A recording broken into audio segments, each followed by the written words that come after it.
tous. Nous sommes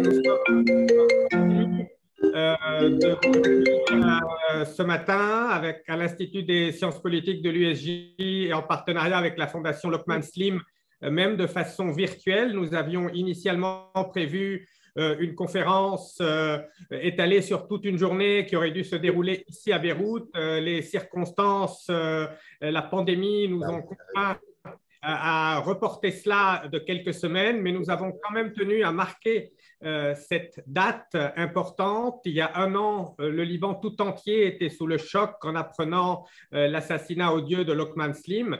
Et le pays est encore sous le choc un an après. La culture de l'impunité au Liban n'a jamais été aussi flagrante.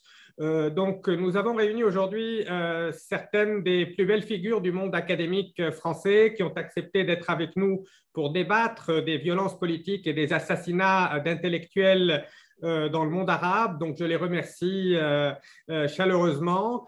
Je remercie aussi Monica d'avoir fait l'effort d'être avec nous. Je sais qu'elle a eu une semaine absolument épuisante. La Fondation Lockman Slim a organisé plusieurs événements, tous chargés en émotions. Donc, merci à nos partenaires de la Fondation Lockman Slim, Hannah Jaber et Marwan Abissamra. Hannah va dire un petit mot au nom de la Fondation Lockman Slim.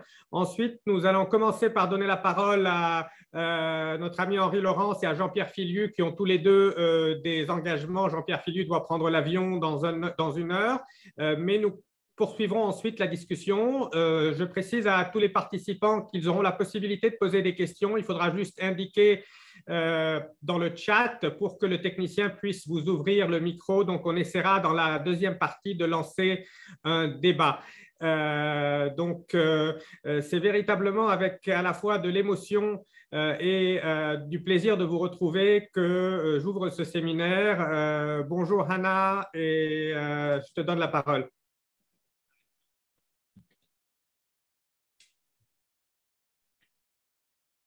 Ton micro est désactivé, je pense.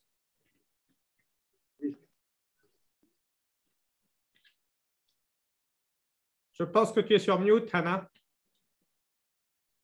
Il faut appuyer sur le micro, Hannah. Il faut appuyer sur le bouton de micro. Voilà, c'est fait. Voilà, bon. Ça y est, c'est traditionnel.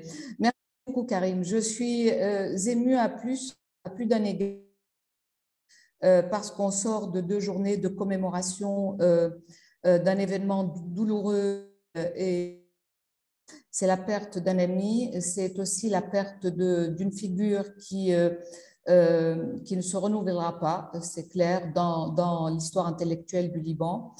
Et c'est également la marque que, malheureusement, au terme de 4 décennies de violences civiles, la guerre au Liban n'a pas fini, n'a malheureusement pas terminé et qu'elle se poursuit sous d'autres formes et que donc c'est quelque chose qui, dans un sens, n'est pas particulièrement réjouissant ni pour les Libanais, libanais. La deuxième chose, je suis aussi émue parce que j'interviens à la fois comme libanaise et comme francophone ou française parce que j'ai été très longtemps et je le demeure associée à la chaire d'histoire du monde arabe contemporain au Collège de France et que quelque part, ayant beaucoup observé la région depuis l'Europe, là, je me retrouve de l'autre côté, je me trouve au cœur, je dirais presque région. Et qu'en l'occurrence, il me paraît utile de préciser que ces 15 ou ces 10 dernières années, il faut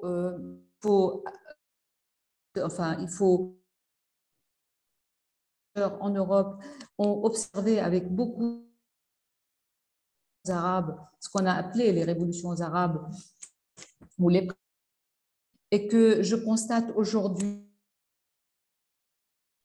à Beyrouth qu'en réalité et en parallèle, les intellectuels, les centres de recherche, les ONG, les universitaires s'activent à produire et du savoir et de la connaissance et des questionnements qu'il est très important d'associer ou de ramener ensemble dans toutes ces pour essayer de sortir avec des visions plus universelles qui peuvent être et aux chercheurs français et aux chercheurs libanais. Il reste également qu'il y a peut-être un élément important à signaler, c'est qu'il est nécessaire que la recherche scientifique soit à la fois heureuse et en même temps qu'elle soit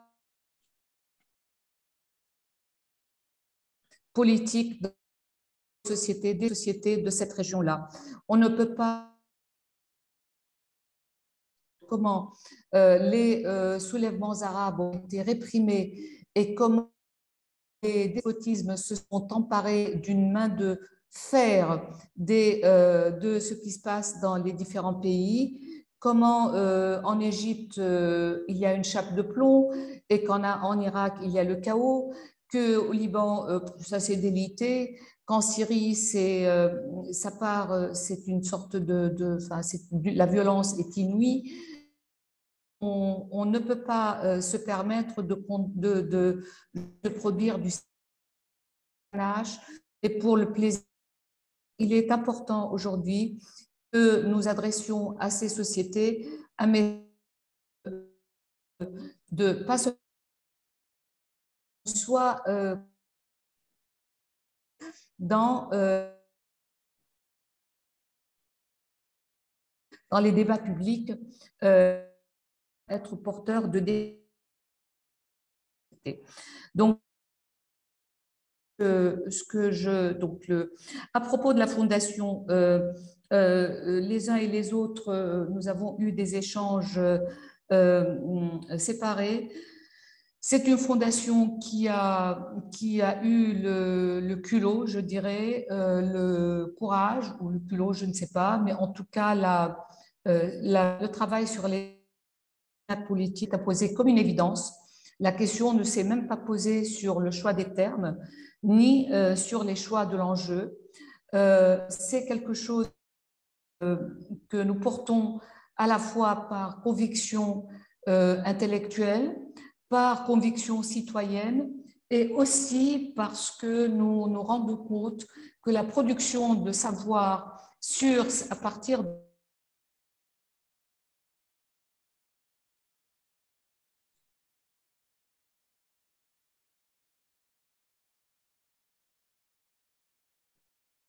social et dans les pays sur lesquels nous allons travailler. C'est également une manière comment dire, de retrouver la mémoire et de pouvoir, à partir de cette mémoire retrouvée, de la manière dont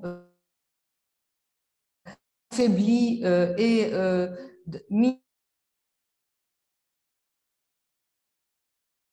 et à petite dose, comment ces sociétés doivent, en leur produisant, ramenant ces éléments à la mémoire, permettre de construire, je dirais plus informer leur devenir. On n'est pas naïf, on fait ce qu'on a à faire, voilà, pour être très pragmatique. La question de faire autrement ne se pose pas. Est-ce qu'on va y arriver? Je pense qu'avec notre rigueur, on y arrivera. Voilà, donc c'est tout ce que je peux dire. Donc nous documenterons, nous ferons des programmes de recherche, nous ferons des publications, nous de promouvoir la question des assassinats politiques et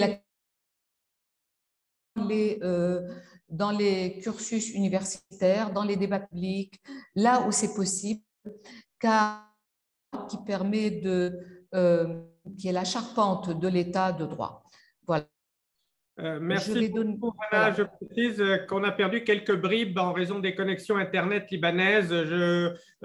J'espère que les autres intervenants n'auront pas ce souci, mais en tout cas, nous nous efforcerons avant de publier la vidéo de réenregistrer éventuellement certains passages pour que les participants puissent profiter de l'ensemble du webinaire si les connexions sont mauvaises.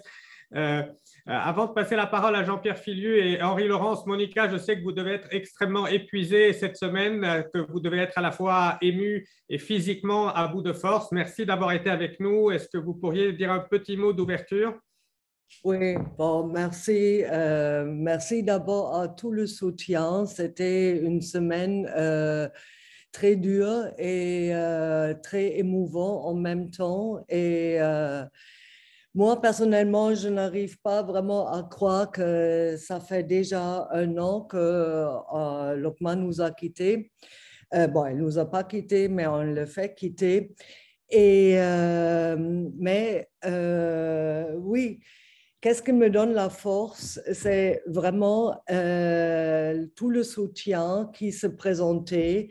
Et moi, je veux juste dire un petit mot. Moi, j'aurais connu Lokman le dernier juin pendant 20 ans. Et vraiment, dans tout, qu'est-ce qu'on a fait ensemble? Est-ce que c'était des films? Est-ce que c'était le travail de Oumam? Le combat contre la culture de l'impunité était toujours au centre de notre travail. Et aujourd'hui, on est obligé d'abord continuer de ce combat et il faut le faire aussi pour lui, mais sans lui. Et dans ce sens-là, je reprends aussi un peu ce qu'Anna a dit. C'est vrai que Oumam, dans le passé, a travaillé sur les assassinats politiques au Liban, mais quelque part, avec tout, qu'est-ce que c'est pas, et Lokman, les derniers mois, Lokman n'était pas le seul cas. C'était pas le seul assassinat. Il y avait des autres. Si on pense à l'Irak, la question est omniprésente. Et dans ce sens-là, vraiment, l'idée d'avoir une fondation qui se concentre sur les assassinats politiques, c'était une évidence. Et vraiment, j'espère, avec l'association ou avec la fondation, on peut aussi casser vraiment des tabous qui règnent autour de ces questions. Est-ce que c'est par l'académique? Est-ce que c'est, par exemple, par la culture? Est-ce que c'est par les moyens légaux? On a organisé avec Oumam il y a quelques semaines une rencontre avec des activistes irakiens et moi j'étais plus que choquée qu'en Irak il y a encore moins d'espoir qu'au Liban. Ça veut dire quelque part les familles souvent elles oublient après 2 mois que quelqu'un était tué parce qu'il y a zéro espoir d'arriver à la justice ou à la accountability.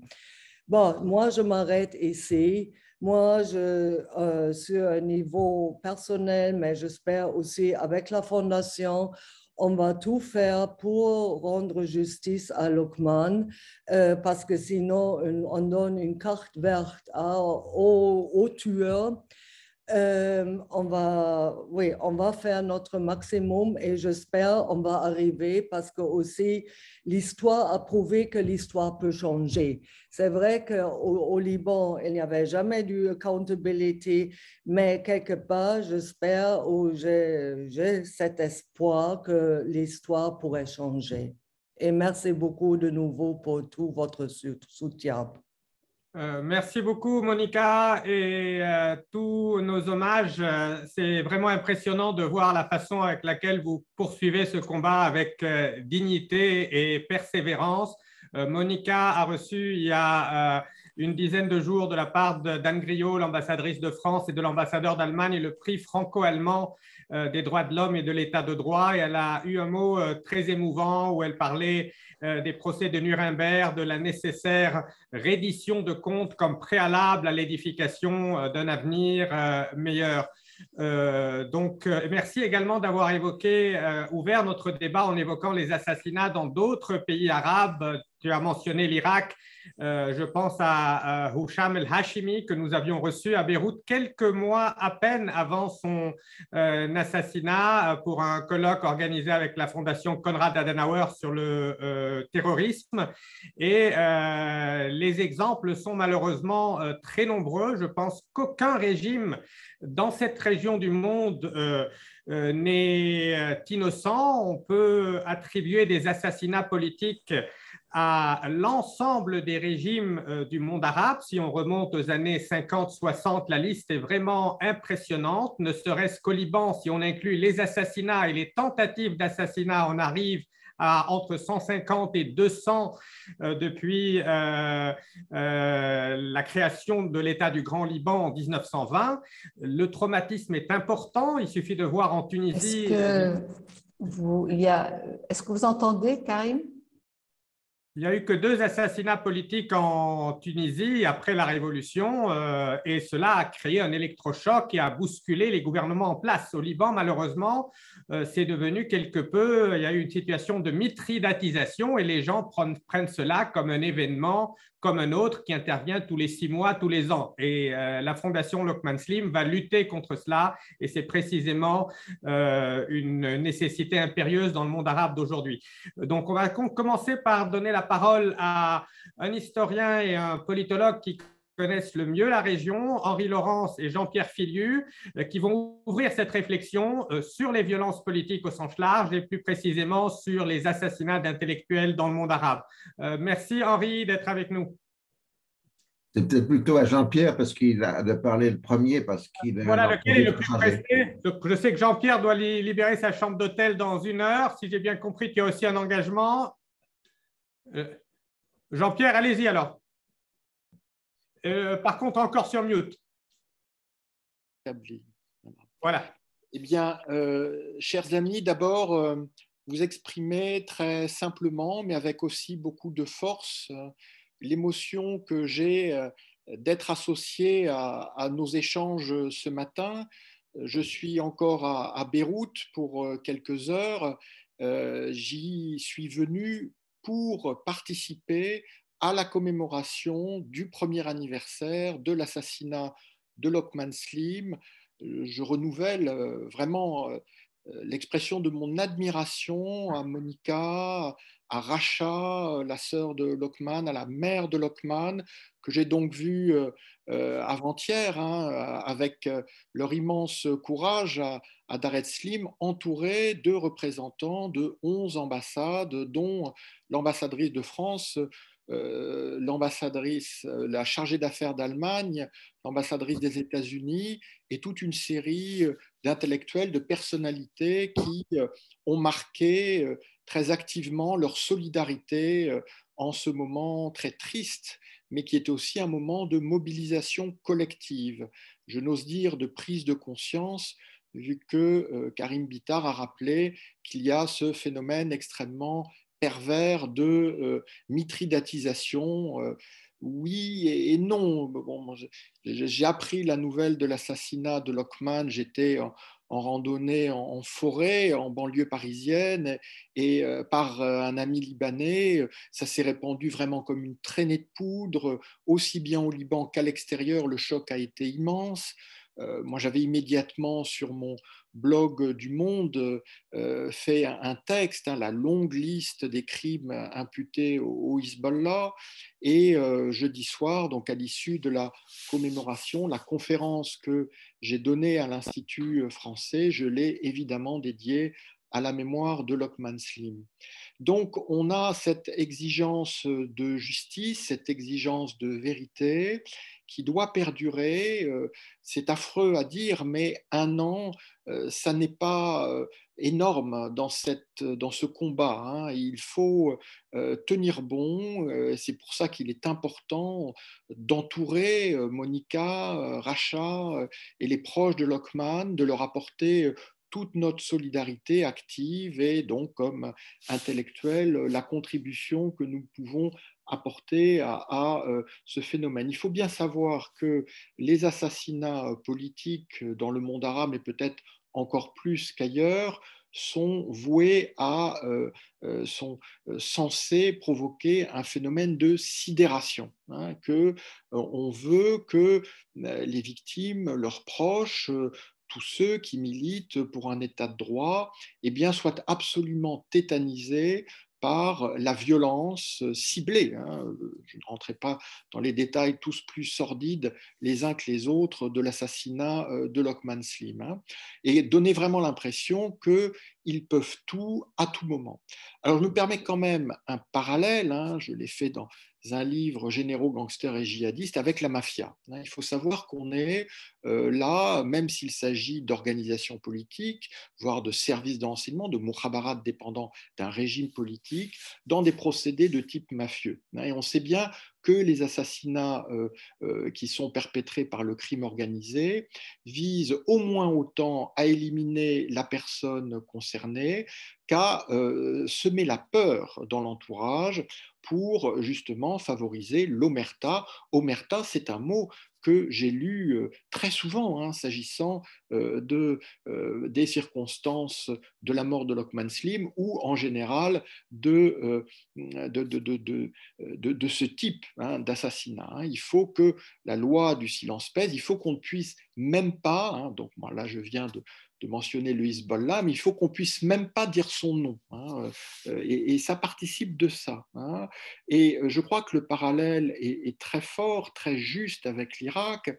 Bon, il faut savoir qu'en Irak, on est dans une toute autre dimension. On est à des centaines de militants qui ont été assassinés depuis le déclenchement, 2 semaines avant le Liban, en octobre 2019, d'une protestation de type révolutionnaire, d'une Saoura, hein, qui a beaucoup de points communs avec ce qui s'est passé là aussi au Liban à partir d'octobre 2019, vu qu'il s'agit d'une contestation organisée de la société civile qui refuse la mainmise par des partis, milices confessionnalisés, hein, et que donc les assassinats visent autant à faire taire les voix dissidentes qu'à avertir toute personne qui briserait le tabou confessionnel, c'est-à-dire concrètement tout chiite qui s'opposerait à l'Iran en Irak ou tout chiite qui s'opposerait au Hezbollah au Liban, et bien que sa vie peut être en jeu, hein. Voilà, le message est d'une très grande simplicité, il est d'une force épouvantable, et il faut reconnaître que cette tactique de terreur, eh bien, elle fonctionne largement, hein. On a vu que ça a pu contribuer, hein, à la démobilisation de la Saoura au Liban. Et il est clair qu'aujourd'hui, en Irak, indépendamment des différents démêlés électoraux qui sont toujours en cours, ça a contribué à ce qu'à Bagdad, à Bassora, à Kerbala, les mobilisations perdent de leur intensité, hein. Et là aussi, le parallèle avec la mafia s'impose, les assassins doivent mettre en scène leur impunité, hein. Il faut montrer qu'on peut frapper partout, à tout moment, et repartir sans crainte d'être inquiété, hein. Il y a à chaque fois une mise en scène assez sordide, tragique, hein, qui vise à souligner que ces assassins, certes, ils sont masqués, ils sont cagoulés, mais ils peuvent aller, venir, parce qu'ils se savent protégés, couverts, et qu'au fond, l'assassin n'est que le bras armé d'une organisation ou d'un régime qui ainsi démontre sa capacité à imposer son pouvoir sans partage, soit sur une communauté, soit sur un pays. Donc, Anna Jaber l'a parfaitement rappelé, hein, le monde arabe connaît depuis 2011 une ère de violence sans précédent. Il faut voir que pour trouver l'équivalent du bain de sang syrien, il faut remonter à Tamerlan, au début du XVe siècle, pour trouver l'équivalent des violences de masse perpétrées dans les rues du Caire par la dictature Sissi. Il faut remonter à l'expédition de Bonaparte en Égypte, il y a plus de 2 siècles. Donc, c'est sans précédent parce que justement, tous ces systèmes ou ces sous-systèmes, les partis à vocation hégémonique comme le Hezbollah au Liban, eh bien, ils veulent non seulement réprimer la contestation, mais surtout, et ça c'est presque aussi important, instaurer au sein de chaque femme et de chaque homme arabe une espèce de décharge électrique qui fait que la peur doit régner, et la peur doit même empêcher l'expression de l'espoir, je n'ose même plus dire de la contestation, et que chaque fois que ces femmes et ces hommes arabes penseront liberté, penseront démocratie, qu'il y ait cette espèce de décharge électrique qui leur fait dire non, même ce mot-là ne doit pas franchir mes lèvres. Alors il faut savoir qu'il y a un pays arabe qui, malheureusement, n'a pas été assez pris en compte comme matrice de ce type d'horreur, mais qui a effectivement connu une expérience aussi tragique, c'est l'Algérie pendant la fameuse décennie noire des années 90.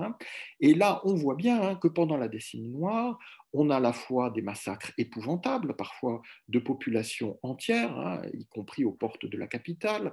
On a des combats du terrorisme très violents, mais on a des assassinats ciblés. On a des assassinats ciblés qui sont toujours mis en scène. J'étais encore, il n'y a pas si longtemps que ça, à Oran, où voilà, un des principaux intellectuels de la ville a été tué en plein jour, au vu au su de tous, pour bien montrer, voilà, on peut vous frapper n'importe où, n'importe quand, et la parole ne sera plus libre.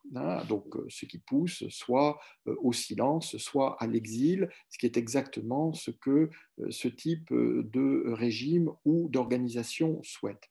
Donc, c'est très important, effectivement, de concentrer notre attention, chercheurs que nous sommes, sur ce phénomène des assassinats, parce que c'est un phénomène structuré et structurant de l'oppression en cours.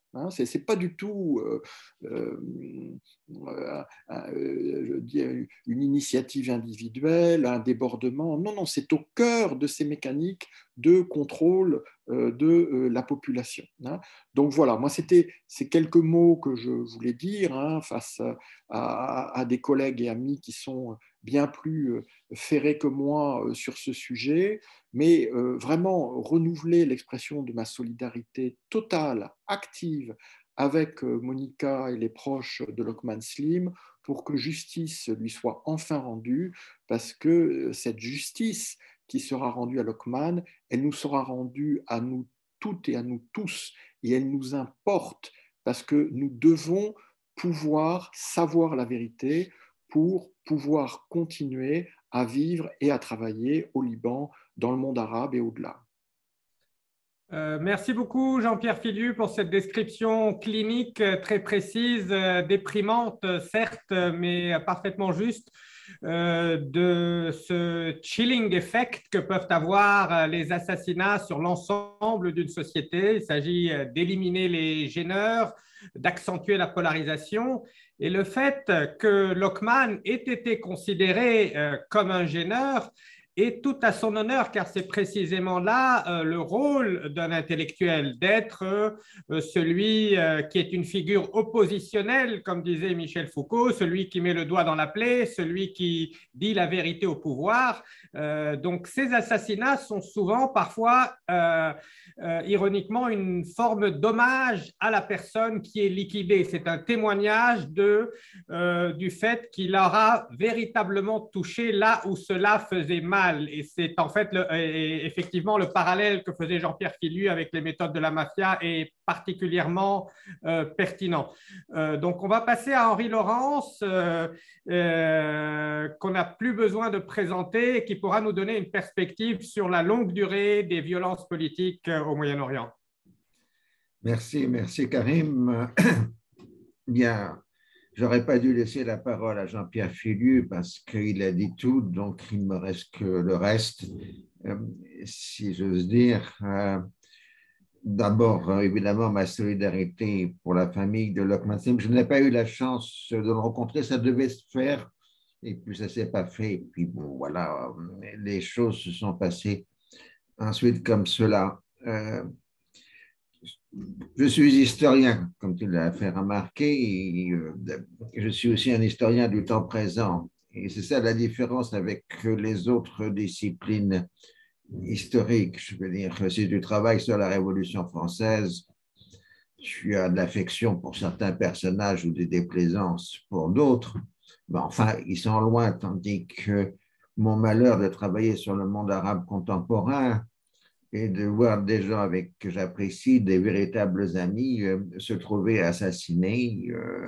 J'étais avec Samir Kassir 15 jours avant sa mort, avec Tueni, Gibran Tueni, je l'ai vu 2 jours avant sa mort. Je veux dire, ça, c'est des choses qui marquent. C'est pas comme la mort de Robespierre ou d'un personnage historique, temporellement lointain.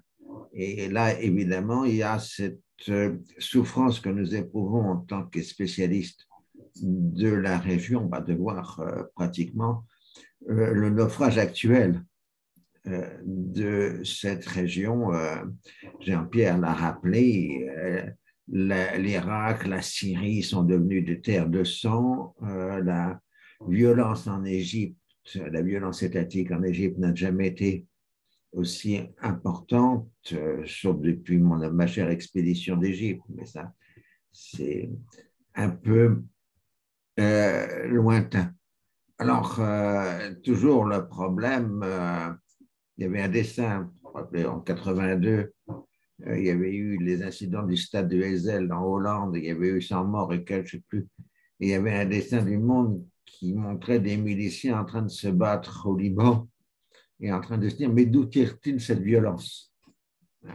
Donc, c'était faire du relativisme historique.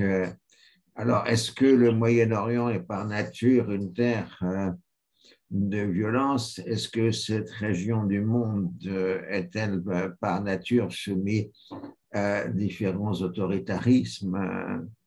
La question paraît en quelque sorte tranchée pour beaucoup de gens observateurs. Il y a une expression qui dit c'est le Moyen-Orient. Ça veut tout dire, c'est-à-dire c'est la violence, même une violence déraisonnable en quelque sorte, qui se produit en permanence. Alors, il faut rappeler quand même que cette région du monde n'est pas par nature violente depuis le néolithique jusqu'à aujourd'hui, qu'elle a connu de longues périodes de paix relative, même si évidemment il y avait des histoires claniques de vendetta et autres, mais ça fait partie de l'ensemble de l'histoire de la Méditerranée. Et si en quelque sorte il n'y avait pas de résistance à l'autoritarisme, on pourrait dire que justement c'est une terre vouée à la violence. C'est parce qu'il y a des gens comme Lokman Slim qui résistent, ce qui indique que justement les gens ne sont pas condamnés par nature à être victimes d'un autoritarisme qui n'aurait pas d'opposition. Les historiens disent par exemple qu'au Japon, la période impérialiste japonaise des années 30, il n'y avait pas d'opposition dans la société japonaise à cet autoritarisme, à cette dictature militaire et à cette volonté de conquête territoriale. Au Moyen-Orient, il y a toujours eu de la résistance. à la violence de différents éléments. Alors, par ailleurs, est-ce qu'il y a une spécificité d'un régime politique lié à la violence? Bon, il y a évidemment dans l'histoire du Moyen-Orient, comme dans d'autres régions du monde, pensez aux États-Unis tout simplement, il y a eu des assassinats politiques. Le plus souvent, ces assassinats politiques étaient attribués à ce qu'on pourrait appeler, selon le langage d'aujourd'hui, des loups solitaires, avec des interrogations. Est-ce que Oswald était vraiment l'assassin de Kennedy, etc. Bon, ça, la question peut éventuellement rester ouverte. Mais en tout cas, les assassinats à l'extérieur du Moyen-Orient sont généralement attribués à des loups solitaires, sauf des cas très particuliers comme l'assassinat du roi de Yougoslavie à Marseille dans les années 30, qui était attribué à juste titre à un groupe terroriste balkanique, et un ministre français des Affaires étrangères, Louis Barthou, en avait été aussi victime, par ricochet en quelque sorte. Mais ici, évidemment, nous n'avons pas d'assassinat politique par loup solitaire, ou s'il y en a, ils sont très, très peu nombreux, ils ne sont pas en quelque sorte, si on utilise le langage de la science politique. C'est toujours le problème avec le langage de la science politique, c'est qu'il atténue les émotions que l'on éprouve quand on évoque ces faits. Donc, pour revenir à ce que je disais, il y a peut-être parfois des loups solitaires, mais ils sont très, très rares. En fait, si on prend le Moyen-Orient d'après 1945, on a des assassinats qui sont commandités par des régimes politiques en place, sur place ou à l'extérieur. Je veux dire, le régime des Assad a fait assassiner des opposants en France, par exemple, Salah Mouta. Et voilà, c'était un gouvernement qui a commandité. Le gouvernement algérien aussi a fait assassiner des anciens cadres du FLN qui étaient dans l'opposition au régime algérien présent. Donc, dans la typologie, on a évidemment des assassinats commandités par des régimes politiques. Mais ce que nous avons le plus souvent, en particulier au Liban, c'est des assassinats commandités par des milices. Et ça introduit évidemment toute la complexité du phénomène milicien tel qu'il apparaît à partir de 1975 au Liban. Est-ce que les milices sont des organes politiques ou des forces politiques autonomes? Est-ce qu'elles ne passent pas des alliances? Est-ce qu'elles ne font pas des assassinats sur commande? Bon, évidemment, il faut analyser chaque cas dans la mesure où on peut avoir des informations pour ces assassinats ordonnés par des milices. Enfin, en général, ce qui est assez caractéristique des assassinats organisés soit par des régimes politiques, soit par des assassinats, c'est la technicité de l'entreprise qui regroupe des gens qui peuvent dire être spécialistes et être entraînés pour ce type d'assassinat ciblé. En plus, on peut passer au régime israélien qui, lui, utilise systématiquement, au moins depuis les années 30, la pratique de l'assassinat ciblé.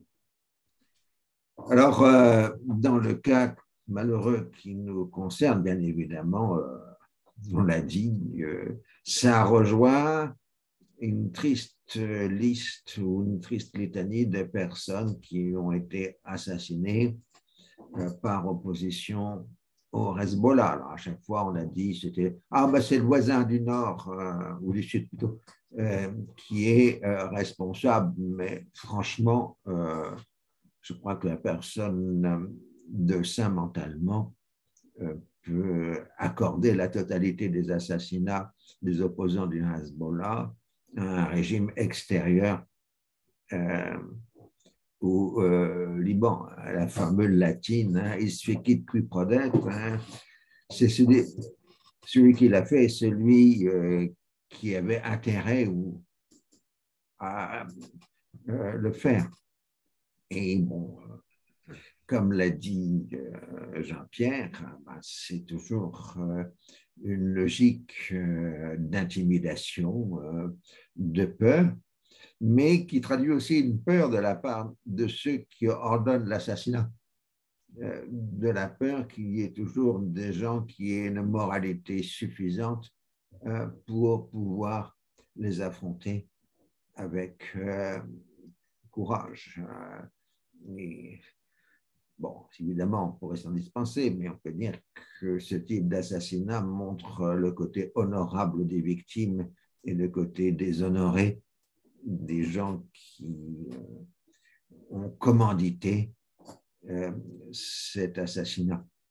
Et voilà ce que je pouvais dire de loin, mais je dis toujours, quand on fait une analyse de type sciences politiques, typologique, etc., nous avons tendance à refouler nos émotions, alors que ce sont évidemment nos émotions qui sont premières par rapport à de tels actes.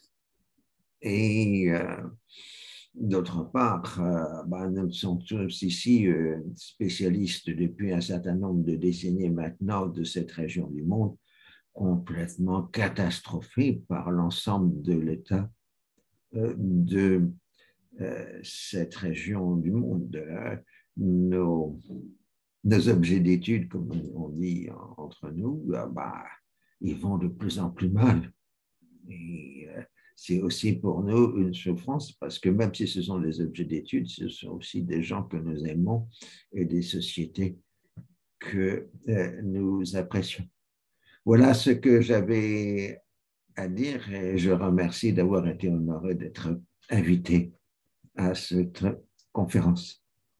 Merci beaucoup Henri d'avoir été avec nous. Merci pour ces rappels historiques particulièrement judicieux. Ce que j'ai trouvé très juste, c'est cette idée que la présence de figures oppositionnelles comme Lokman Slim qui refusaient les assignations identitaires, qui avaient le courage d'être minoritaires dans leur propre communauté, comme tu l'as bien dit, cela vient démentir la thèse d'un supposé exceptionnalisme arabe ou d'une violence qui serait consubstantielle à cette région. Et tu as également rappelé les assassinats politiques dans bien d'autres pays du monde. Tu as évoqué Louis Barthou en France en 1934. Et là aussi, il y a eu une inflexion de l'histoire car Gérard Haro est en train de travailler sur ce sujet. Louis Barthou est l'un de ceux qui avaient anticipé la montée de l'hitlérisme, qui avait tenté de former un front contre cette montée de l'hitlérisme et son successeur ne sera autre que Pierre Laval. Donc très souvent les assassinats sont particulièrement, les personnes assassinées sont choisies de façon judicieuse et le Liban a bien évidemment connu un nombre impressionnant d'assassinats politiques, mais il faut aussi rappeler que les États-Unis d'Amérique ont eu pas moins de 4 présidents assassinés. Tout le monde pense à Lincoln et Kennedy, mais il y a aussi le président McKinley assassiné en 1901 par les anarchistes, un président Garfield assassiné par un déséquilibré mental. En effet, quand bien même aujourd'hui le Moyen-Orient semblerait particulièrement frappé, ce n'est pas quelque chose qu'on peut expliquer par des facteurs culturalistes ou essentialistes. Et ça me donne une transition pour Hamid Bozarslan, qui a un regard sur l'ensemble de ces sociétés et qui a également suivi de près le cas turc, où les nombres sont particulièrement également frappants, et qui pourra nous donner un regard à la fois historique, sociologique et élargir quelque peu notre angle d'analyse. Merci Hamid d'être avec nous. Un grand merci Karim. C'est un honneur effectivement pour moi aussi d'être aujourd'hui ici. Je voudrais avant tout m'incliner vraiment devant la mémoire de Lokman Slim et saluer Monica Borgman. Monica, avec Lokman, vous avez effectivement accompli une œuvre intellectuelle et citoyenne d'une très grande ampleur. Aujourd'hui, cette œuvre, vous l'accomplirez seule. seul ou avec des milliers d'autres. En effet, lorsqu'on passe aux assassinats ciblés, notamment d'intellectuels, la première chose qui vient à l'esprit, c'est que l'art, la création artistique et le débat intellectuel exigent de la mélancolie, des déchirures, des doutes et des incertitudes. Mais ces débats permettent aussi de construire des communautés qui traversent le temps pour nous ancrer dans un passé parfois très, très, très lointain, mais aussi dans l'espace, car comme le suggère Jean-Philippe Remsma, qui est l'un des héritiers de l'école de Francfort, lorsque le malaise dans la civilisation s'observe dans un pays, cela signifie que notre civilisation universelle est dans le malaise. Le malaise libanais n'est pas uniquement le malaise libanais ou arabe, c'est notre malaise, de notre malaise de civilisation du XXIe siècle. Il y a une dizaine de jours, au signe de ce malaise, j'étais virtuellement à Istanbul pour commémorer un grand intellectuel humaniste arménien, Hrant Dink, assassiné il y a 15 ans. J'ai rendu hommage, salué aussi Madame Raquel Dink, qui constitue désormais une conscience humaine en Turquie, mais aussi ailleurs. Aujourd'hui, on est là pour commémorer Lokman Slim à l'occasion de la première anniversaire de sa disparition, mais aussi saluer Monica Borgman. Hrant Dink et Lokman Slim, deux figures, ils ont eu en partage d'abord le refus de la violence, mais aussi cette capacité d'interroger, de remettre en cause radicalement les deux sociétés, société turque et société libanaise, et par extension, je dirais, les sociétés arabes. Interroger ces sociétés dans leurs racines mêmes, dans leurs non-dits, dans leurs tabous, dans les processus qui expliquent leur prise en otage par des pouvoirs prédateurs, que ce soit un pouvoir comme le pouvoir turc ou des milices, notamment le Hezbollah, mais pas exclusivement au Liban, peuvent être considérés effectivement comme des pouvoirs prédateurs. Mais ils ont interrogé aussi la culture politique organiciste de ces sociétés, ces cultures politiques qui subliment le thanatos pour mieux anéantir l'éros. Et l'éros, c'est le dieu de la vie et pas uniquement de l'amour ou de l'érotisme.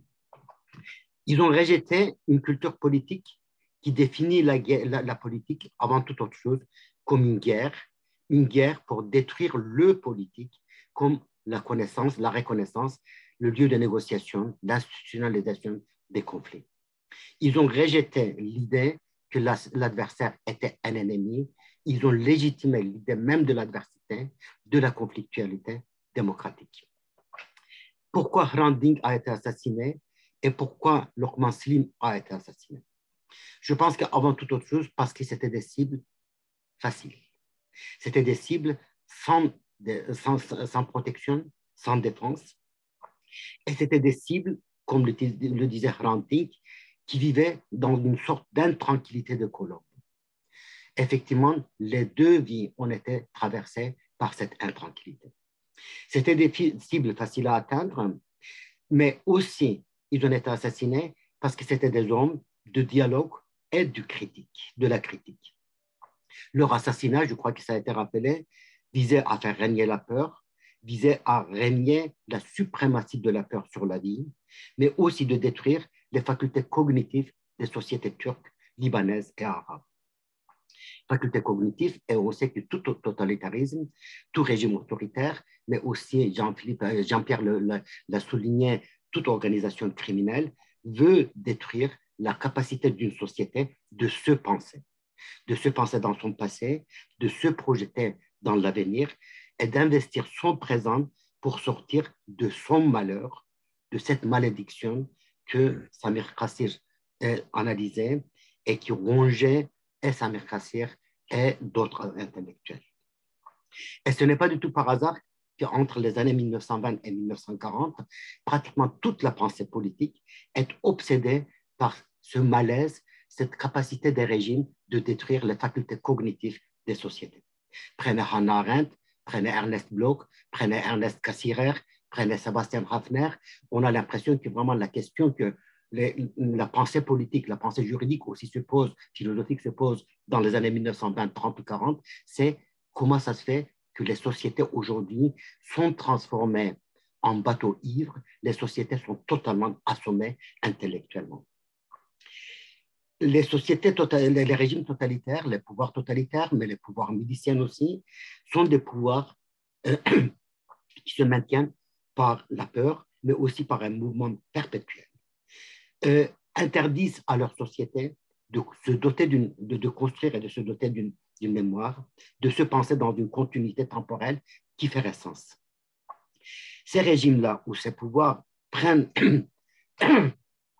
les sociétés en otage et s'improvisent en maîtres prédateurs en soumettant les sociétés, en essayant précisément d'interdire aux sociétés de produire une capacité de résistance. Et c'est pour cela qu'ils remplacent l'arme de la critique par la critique des armes. Et dans cette perspective, on peut dire que le meurtre individuel est inséparable, totalement inséparable de la domination structurelle des pouvoirs ou de tel ou tel acteur de violence, mais également des autres formes de violence massive, guerrières ou non guerrières. Et effectivement, ce n'est pas du tout par hasard que ce qui se passe aujourd'hui au Liban résonne, mais constitue aussi une continuation de ce qui se passe en Syrie ou en Irak. Effectivement, il y a ce monde intégré. Et de poser la violence et la guerre comme l'horizon indépassable de l'humanité ou de la société. La violence ainsi déployée, soit par la guerre, soit par une violence massive contre la population, soit par des assassinats ciblés, vise avant toute autre chose de construire une société organique. Une société organique qui ne ferait qu'un seul bloc hiérarchisé en termes économiques, politiques et militaires, avec ceux qui l'ont réduite à l'obéissance absolue. Une société organique qui accepte de gré ou de force l'ordre de guerre que ses maîtres lui imposent. Et cet ordre, est-il nécessaire de rappeler, est un ordre avant toute autre chose social-darwiniste. Dans les années 20 et 30, on pensait que c'était des sociétés qui constituaient des espèces différentes en guerre les uns contre les autres. Aujourd'hui, dans le monde arabe, mais pas uniquement dans le monde arabe, on pense qu'effectivement l'autre, par le fait même d'exister, constitue un ennemi et qu'il n'y a pas de place sous le soleil libanais ou sous le soleil irakien pour tout le monde et que certains doivent disparaître, que l'existence d'autrui est en soi une menace pour la vie de soi. Et c'est là qu'effectivement le Thanatos peut régner en maître.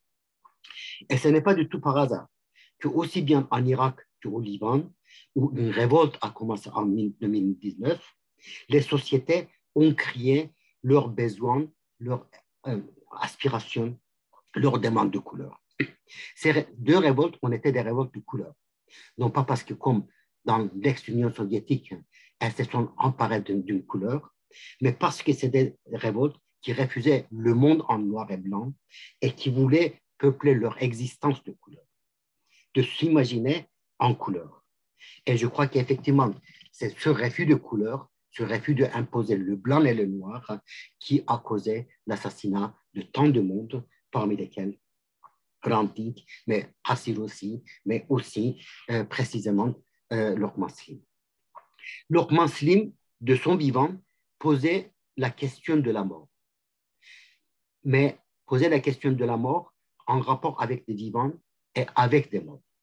Ce ne sont bien entendu pas ces termes, j'ai lu pas mal ce qu'il a écrit, mais c'était le sens de son combat pacifique, parce qu'il montrait qu'on pouvait établir, que les vivants pouvaient établir deux types de rapports avec les morts.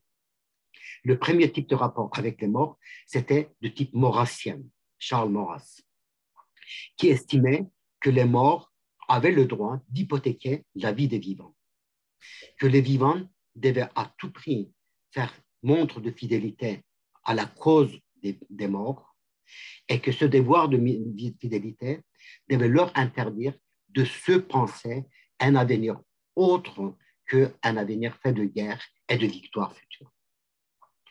La cause des vivants, des morts, devait être sacralisée par les vivants et les vivants devaient se sacrifier pour cette cause sacralisée. Il fallait de nouveaux morts pour honorer les morts anciens. Et la communauté des vivants devait être remplie de nouveaux morts qui non seulement rendaient hommage aux anciens, mais qui accomplissaient les ordres qu'ils héritaient. Et Voltaire de préciser que ce jeu pouvait continuer jusqu'à ce que la terre entière devienne un immense cimetière.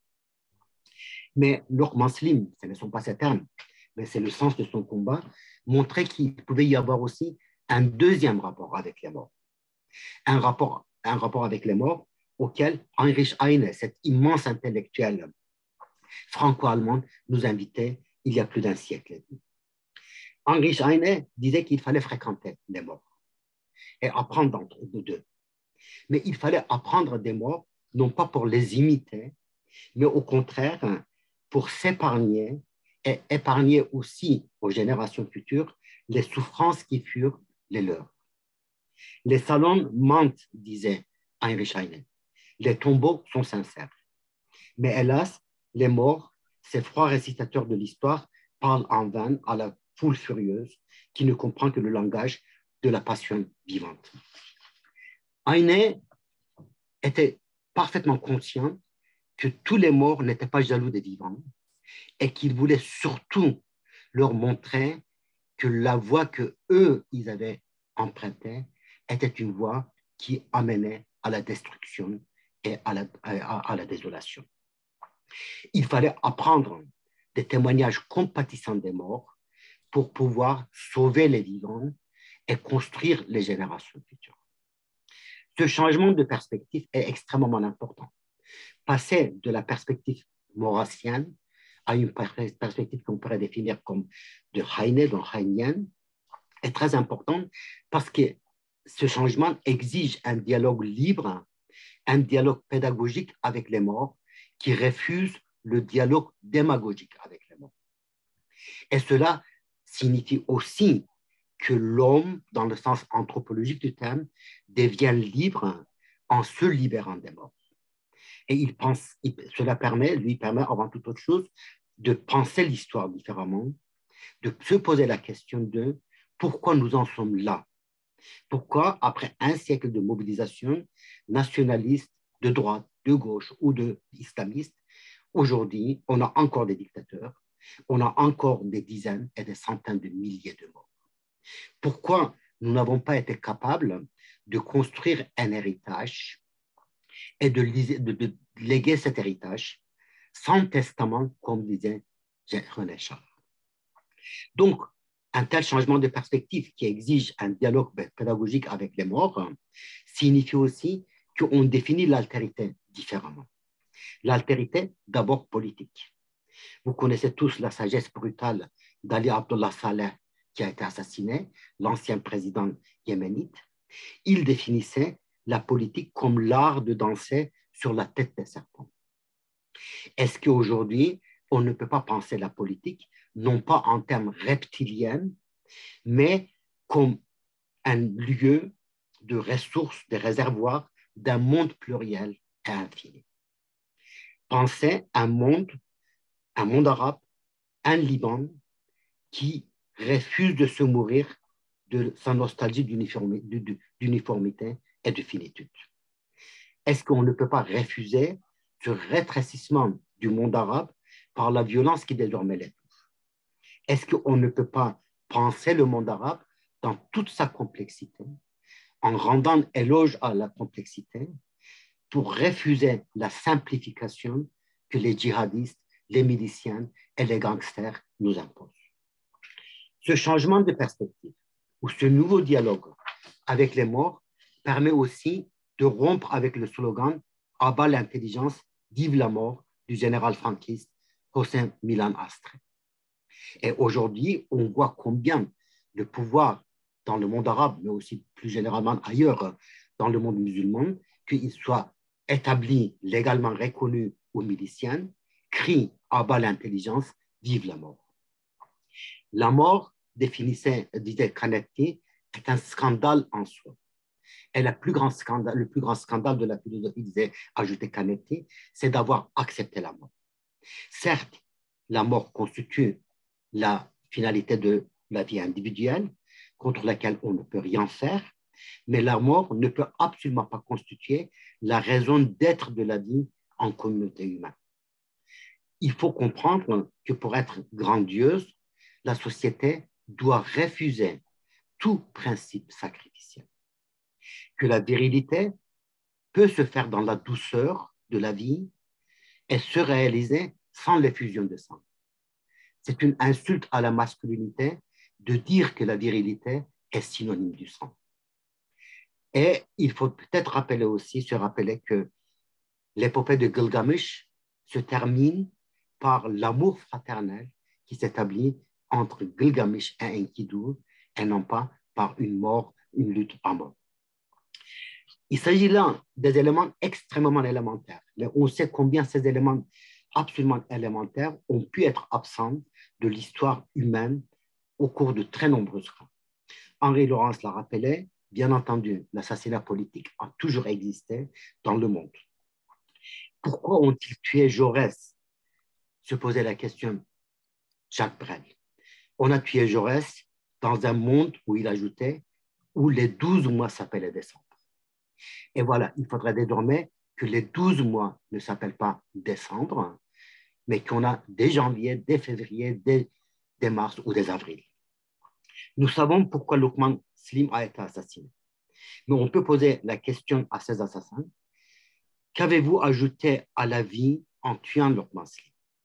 De quel sens avez-vous chargé votre propre vie en le tuant? Quel horizon avez-vous présenté aux Libanais, aux Syriennes, aux Irakiennes, aux Iraniennes en le tuant? Quel bonheur avez-vous produit pour ces sociétés en le supprimant? Et combien de temps allez-vous encore danser sur ce que vous définissez comme des têtes de serpent? Et comment vous pouvez être sûr que demain, d'autres ne marcheront pas sur vos têtes avec la même cruauté et avec la même arrogance? Il faut le rappeler, Lokman Slim ne sera pas de retour. Ils l'ont enlevé. Mais il est de notre devoir de leur poser ces questions-là et de les obliger à répondre. Quel bonheur avez-vous produit pour la société libanaise en supprimant Slim? Je vous remercie. Merci infiniment, Hamid Bozarslan, pour cette présentation particulièrement brillante, exceptionnelle. J'espère vraiment que tu la publieras. C'est un texte très dense, très juste. Merci pour cette réflexion sur la mort. Auguste Comte disait « Les morts gouvernent les vivants ». Et je crois qu'au Liban, plus qu'ailleurs, les morts gouvernent les vivants. On constate cela dans la vie politique de façon quotidienne. On constate cela dans le combat que continuent de mener les amis de Lokman Slim. Merci aussi pour ce parallèle avec Hrant Dink que j'ai trouvé particulièrement judicieux. Ils ont en effet beaucoup de points communs. Ce sont deux personnes qui ont lutté contre l'oubli, pour la réconciliation des mémoires, dans le cas de Hrant Dink entre Turcs et Arméniens, dans le cas de Lokman pour refuser l'amnistie et l'amnésie, pour travailler sur les archives, sur la mémoire de la guerre. Tu as cité le général fasciste Milan Astre, ça m'a fait penser à ce que le philosophe espagnol Miguel de Unamuno lui avait répondu. Il lui avait dit il est des circonstances où se taire et mentir. Et nous sommes aujourd'hui au Liban dans ce type de circonstances. Et c'est pour cela que le slogan qu'a choisi la Fondation Lokman Slim est particulièrement fort. Sofer Khaouf, zéro peur. C'est précisément un appel à toute la population libanaise de ne plus se taire, de refuser le chilling effect, de continuer de lutter simultanément sur plusieurs fronts. Donc, merci beaucoup, Hamid. J'espère vraiment que cela sera publié. Ça mériterait d'être discuté très en détail. Je suis sûr qu'on aura l'occasion d'y revenir dans le débat. Mais je passe maintenant la parole à Marwan Abisamra, compagnon de route de Lokman, pour poursuivre cette réflexion. Merci beaucoup. Et, je commence tout de suite en disant que avec l'assassinat de Lokman Slim, nous avons découvert que nous sommes face à un paradoxe au Liban. Ce paradoxe qui résulte du fait que nous sommes constamment face à l'omniprésence des assassinats politiques dans le pays, dans notre vie et dans l'histoire du pays.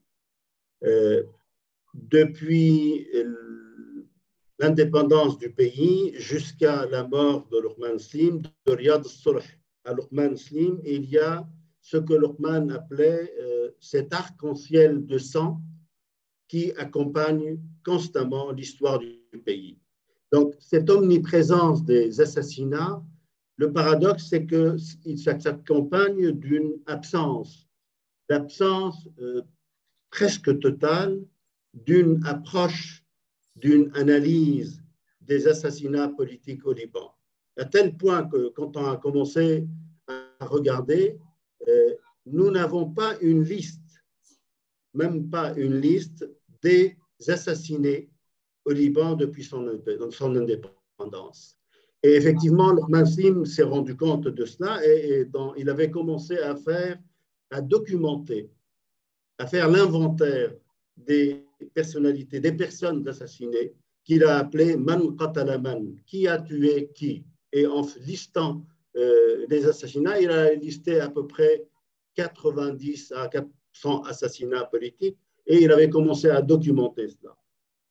Alors, quand on a commencé à regarder, j'ai commencé un peu à travailler avec Hannah et les autres là-dessus, nous sommes à 197 assassinats, pas seulement tentatives, je dirais, d'assassinats, en dehors des tentatives d'assassinat depuis l'indépendance. 197 assassinats politiques, des vagues successives d'assassinats depuis l'indépendance. Nous avons commencé à faire un peu l'inventaire en disant qu'il faut peut-être regarder cela, analyser ça. Alors, en plus de cette omniprésence des assassinats et de son absence dans l'analyse et dans l'analyse de l'histoire du pays, il y a deuxième chose, deuxième paradoxe, c'est la marginalité ou une approche qui considère que ces assassinats, peut-être à l'exception de la vague d'assassinats qui avait commencé par Hariri, on considère que les assassinats politiques au Liban sont un peu quelque chose, un phénomène marginal, dans le sens, ce sont des expressions, des symptômes de la division de la société libanaise, d'une sorte de fragmentation, de conflits, de guerres, etc. C'est-à-dire, ça fait partie de l'état des choses de la société libanaise, d'une société qui n'a pas réussi, ne réussit pas à construire une paix civile, à construire une sorte de contrat social entre ces différentes composantes, et par là, ils se contretuent, et l'assassinat, c'est l'expression de cette fragmentation, guerre latente de la société libanaise ou dans des différentes composantes de la société libanaise. En regardant un peu de plus près, je pense qu'il y a une approche contraire que je voudrais essayer de mettre en œuvre. C'est de dire, au lieu de considérer les assassinats politiques comme des symptômes, ce sont plutôt, ils ont un rôle déterminant dans la construction de l'histoire du pays ou dans la déconstruction du Liban. Depuis son indépendance jusqu'à maintenant, les assassinats politiques, ces vagues successives, sont des vagues successives, des tentatives de déconstruire le Liban. Et quand je dis déconstruire le Liban, il faut peut-être commencer en disant le Liban s'est construit avec Riyad al-Sulh, le fondateur du pays, avec sur un certain nombre de choses. La première, c'est de dire privilégier l'indépendance du pays sur l'unité arabe. Nous rappelons que Sulh, il a réussi à faire déplacer les Libanais et en particulier les musulmans d'une sorte de panarabisme vers l'acceptation de l'indépendance, privilégier le contrat entre les communautés sur une sorte d'unité nationale qui se fait par la force, privilégier le parlementarisme et le régime parlementaire sur l'autoritarisme, etc. C'est ce Liban-là qui a été fait en 1943 par une sorte de ce qu'il a appelé le consensus national, qui n'a rien à voir avec, dans son état d'esprit, avec le confessionnalisme, qui a été défait et qui continue d'être défait. Alors, deuxième chose, alors, à partir de là, il y a les vagues d'assassinats. Qu'est-ce qui lie? Qu'est-ce qu'on peut trouver dans les différentes vagues d'assassinats au Liban? Les vagues d'assassinats au Liban, il y en a plusieurs. Quand on regarde, ça commence par la première. l'assassinat commence par l'émergence. Quand il y a les vagues de coups d'État en Syrie, dans les pays arabes, l'émergence des régimes autoritaires, c'est à partir de cela que les vagues d'assassinats commencent au Liban. Le premier coup d'État en Syrie, avec Hosni Zaïm, se traduit par le premier assassinat au Liban. Et donc, à partir de là, la première vague que j'appelle la vague syro-nassérienne, l'émergence des régimes autoritaires, se traduit par une vague d'assassinats qui, d'abord en 1949, par un notable palestinien, Riyad al-Solh, 4 journalistes qui commencent par Randour Karam et se terminent par le fondateur du journal El Hayat, etc. Donc, une première vague d'assassinats qui est marquée par l'autoritarisme arabe et les régimes arabes de Syrie et Nasser après l'unité syro-égyptienne.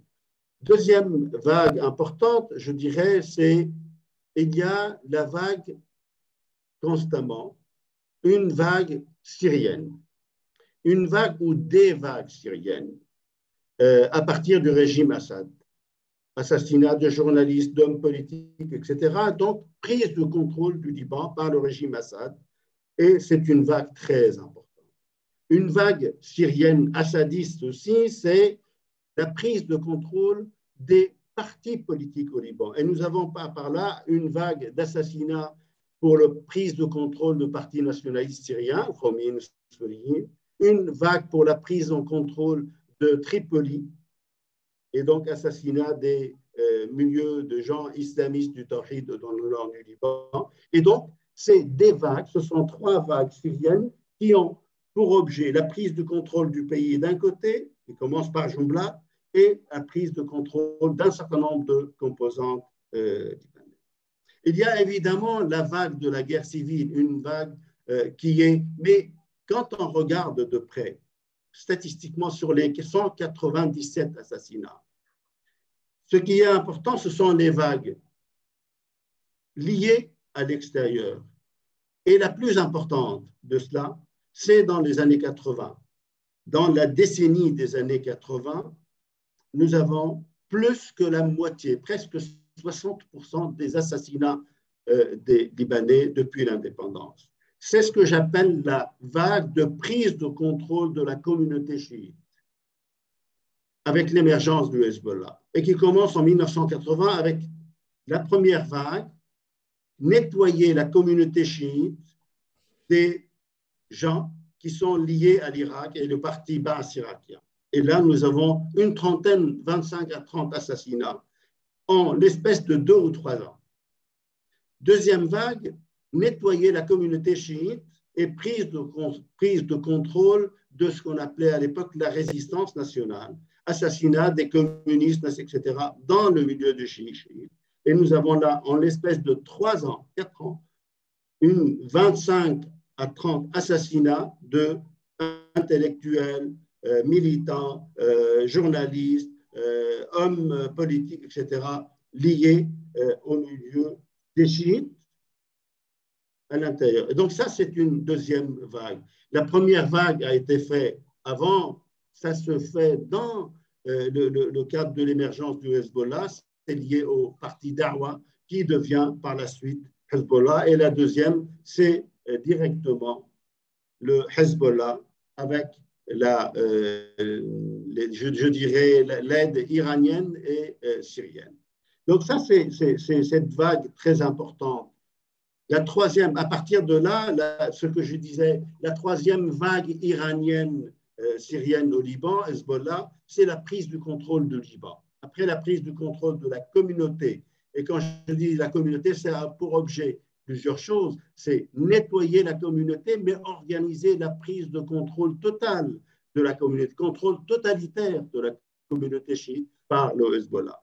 La vague iranienne Hezbollah par la suite a pour objet la prise de contrôle ou la recontrôler le Liban totalement à partir des assassinats de Hariri. Nous avons de 2005 à 2013, de Hariri à Wissam al-Hassan et à Chatah en 2013. C'est une vague très diversifiée qui inclut des hommes politiques, des députés, des intellectuels, des journalistes, etc., et qui se termine quelque part par la prise de contrôle du Liban par le Hezbollah et par le régime iranien et syrien.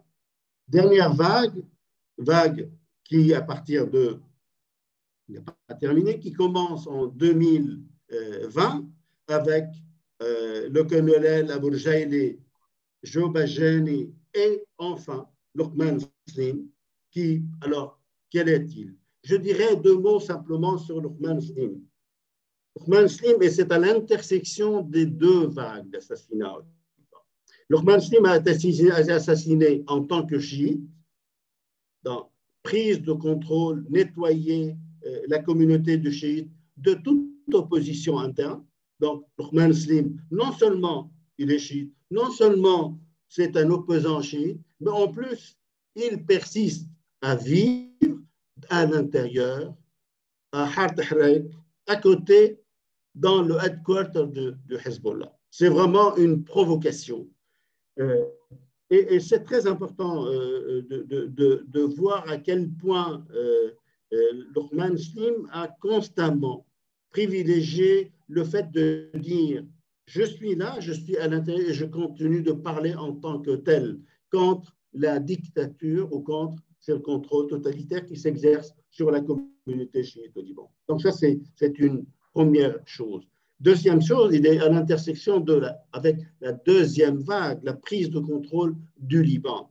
Et Luqman Slim, de ce point de vue-là, c'était très, en particulier, on le voit bien à quel point sa voix est haute quand, après l'explosion du musée du port de Beyrouth, et comment il a constitué, sa voix a été importante dans ce sens-là. Et donc, je disais, l'assassinat de Luqman Slim, ça incarne quelque part ces deux vagues, la prise de contrôle du Liban et la prise de contrôle totale de la communauté chiite.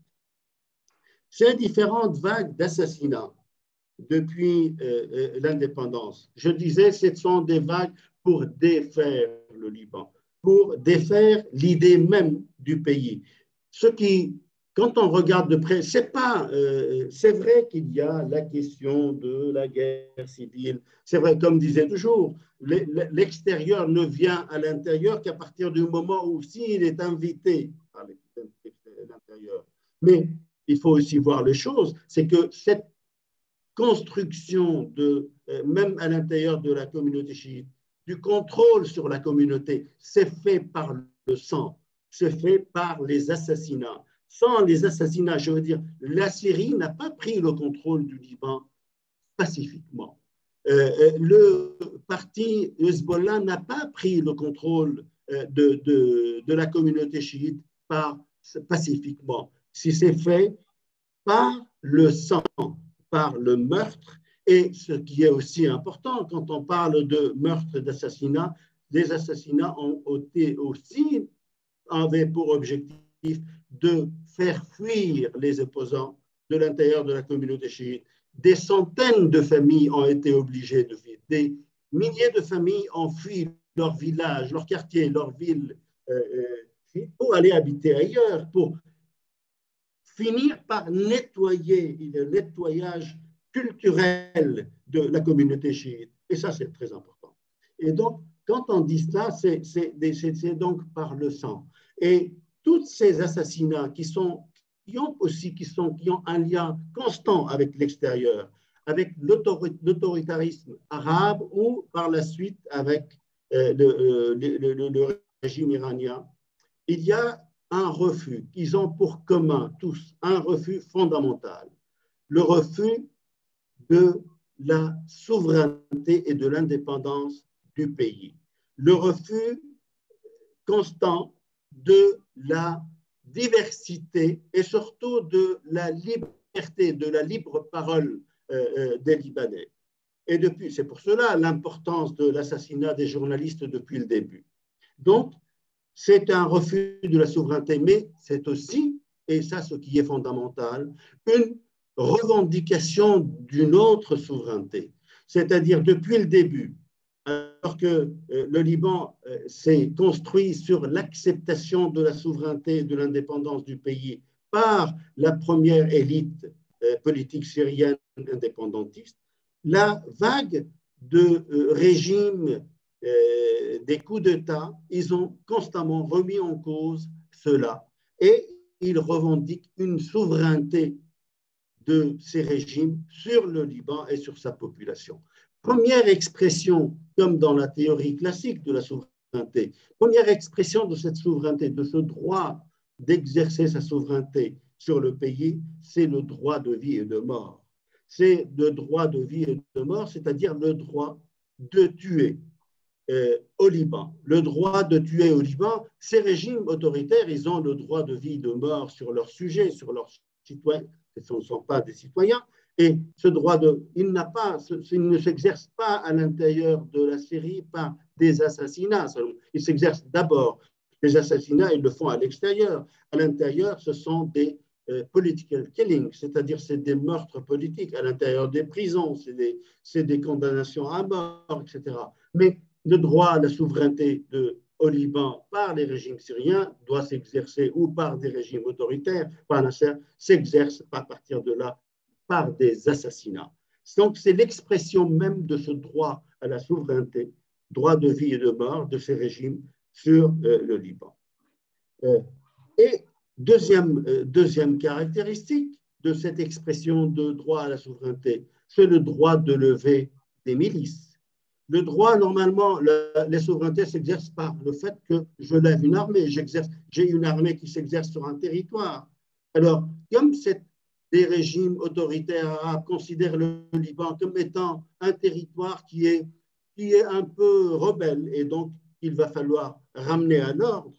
Donc, ce n'est pas une armée qu'on peut lever, c'est une milice, qu'on appelle ça résistance. Alors, le régime nassérien, quand en 1958, ils ont commencé à construire des milices, ils l'ont appelé ça des résistances populaires. Et les deux leaders de la résistance populaire organisée par les régimes, par les services secrets de Sarraj au Liban, ce sont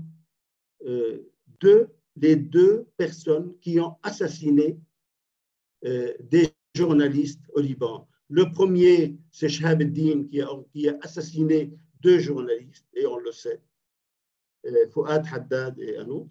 Et le deuxième, Brahim el-Ailad, c'est la construction même de ce régime qui a assassiné le journaliste de Hayat Karim Mroud. Donc, droit de lever des milices, c'est deuxième droit à la souveraineté.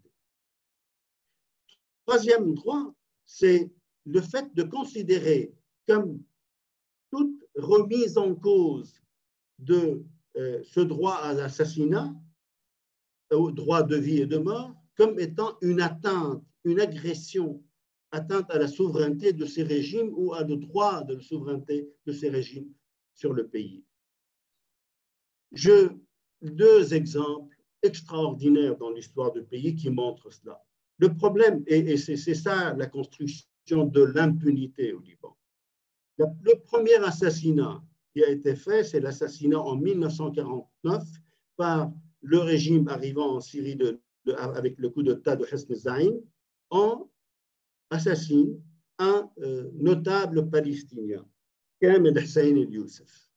Le problème de cet assassinat, c'est que par une sorte de coïncidence, l'initiative d'un Libanais au sud du Liban, il réussit à attraper les assassins et les faire finalement arrêter par l'État.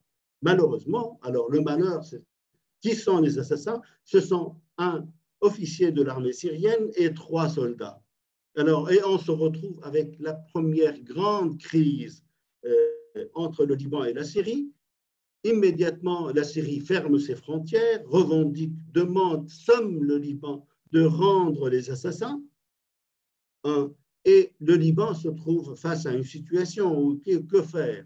Alors, la justice, un comité dit on ne peut pas les rendre parce que, un, ils ont commis un meurtre sur le territoire libanais, deux, il n'y a pas d'accord d'échange de prisonniers ou de criminels entre le Liban et la Syrie, et on ne peut pas les rendre, il faut les juger. Et pendant un mois, on a un problème.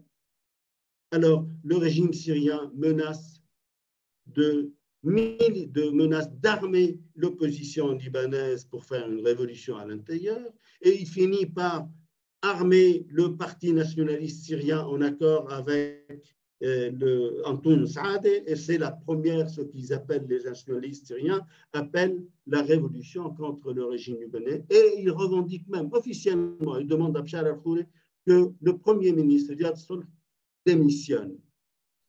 Et on finit par...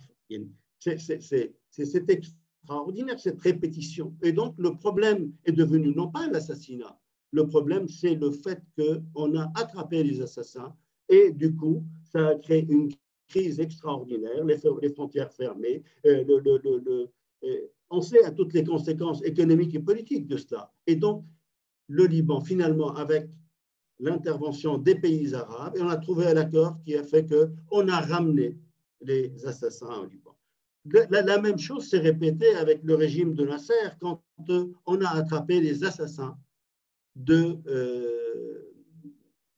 journaliste Al-Hayat Kamel Mroué, a créé un grand problème extraordinaire, une crise. Et donc, à partir de là, il y a une sorte les institutions du pays, les institutions judiciaires ne peuvent pas exercer. Le problème du Liban, ce n'est pas à ce moment-là devient non pas les assassinats.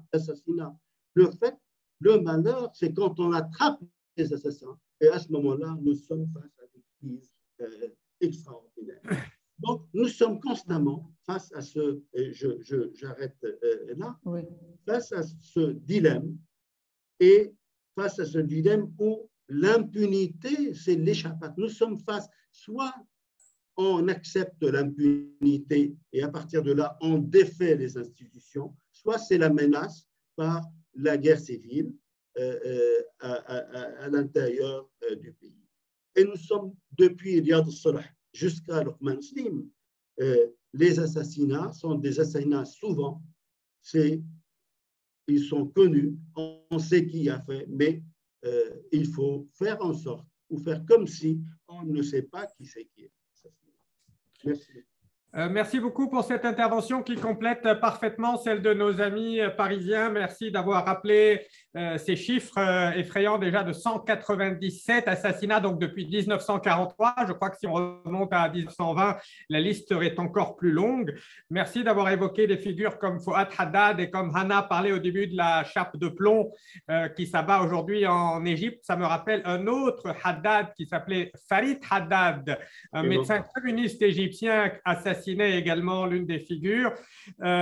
Merci d'avoir rappelé ces différentes phases chronologiques, ces jeux des puissances au Liban. On pourrait également mentionner la vague israélienne, Ghassan Kanafani, assassiné dans les rues de Beyrouth à 36 ans en 72, l'opération de la rue de Verdun, dont l'une des 3 victimes était aussi un poète.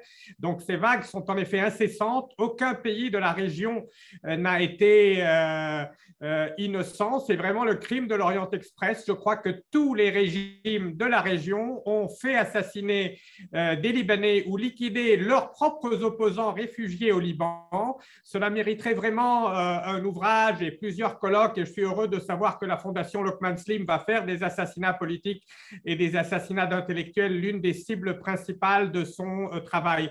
Il nous reste un peu de temps pour discuter avec nos participants. Donc, Jihad, je pense que tu peux modérer. Tu as des questions déjà du public.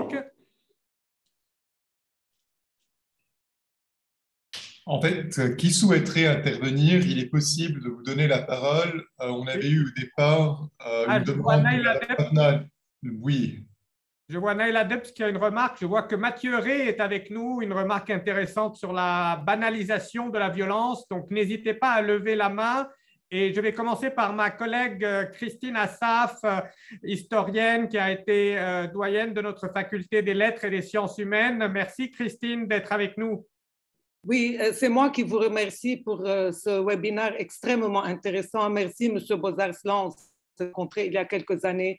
En fait, je voulais vous dire que nous, à la Faculté des Lettres et des Sciences humaines, nous avons monté un projet de recherche interdisciplinaire qui s'intitule « La violence extrême au Moyen-Orient », où justement nous sommes en train d'interroger ce phénomène de violence. On se demande si c'est structurel ou pas. Donc, M. Bozarslav, vous avez amené pas mal de questions et je crois que peut-être en réunissant donc les recherches des philosophes, des psychologues aussi qui parlent de ces traumatismes, n'est-ce pas, qui se sont accumulés et des historiens, nous pourrons peut-être apporter aussi une contribution. En tout cas, merci beaucoup.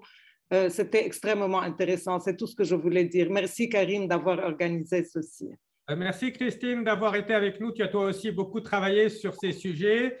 Je vois des remarques de Naila Debs. Je ne sais pas si Mathieu Ray est encore avec nous par hasard. Je vois Sana aussi de Creative Memory. On pourrait débattre très longuement de ces sujets. Oui, Sana, merci d'être avec nous. Vas-y. Est-ce que vous m'entendez? Oui, très bien, vas-y. Merci beaucoup à vous tous. Bonjour Monica, un grand salut à Lokman.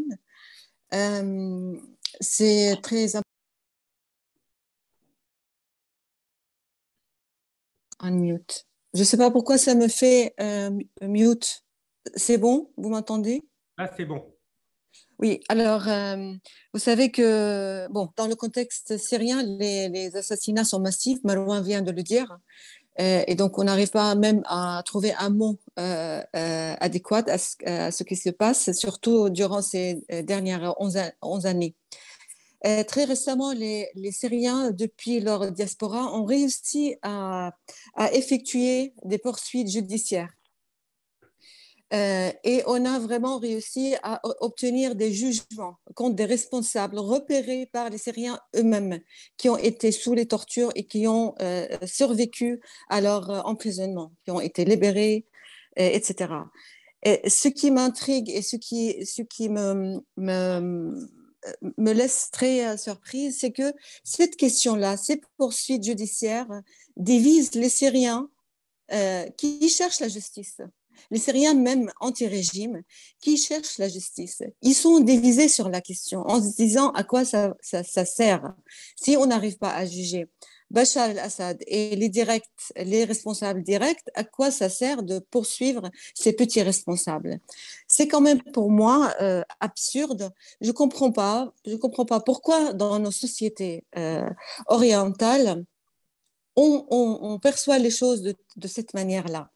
Et pourquoi ça nous divise et pourquoi on n'en tire pas l'essence et l'importance de ces actes-là qui sont évidemment inédits dans l'histoire de battle, dans cette histoire de combat syrien actuel. C'est une question à vous tous et voilà. Merci beaucoup.